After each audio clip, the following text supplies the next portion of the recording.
Hello and welcome to Australian political news for 16th of September, making news entertaining through technology.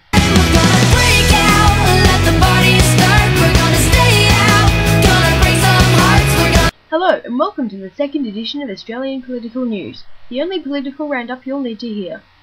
I'm your host and currently at an interesting day for the two major political parties, with both parties voting in a new leader, or on different governmental levels. Brendan Nelson was ousted by former Shadow Treasurer Malcolm Turnbull after calling a leadership spill this morning. Mr Turnbull led a narrow victory with 45 votes to Nelson's 41.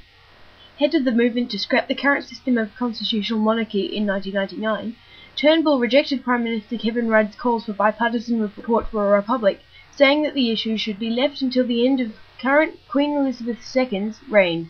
Julie Bishop remains deputy leader.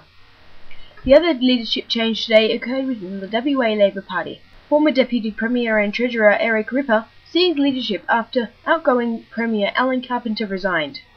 Although former Planning Minister Alana McTiernan was a potential contender, Ripper was elected unopposed at a caucus meeting today.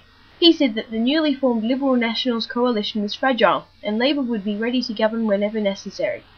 New member for Kwinana Roger Cook, who had a close win over Kwinana Mayor and Independent Carol Adams in the seat, was chosen as deputy leader. In world news, China has said that imposing further sanctions on Iran would not solve problems caused due to the lack of international cooperation coming from the country.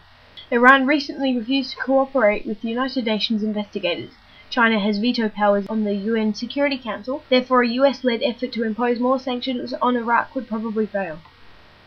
And that's Australian political news for this Tuesday, 16th of September 2008.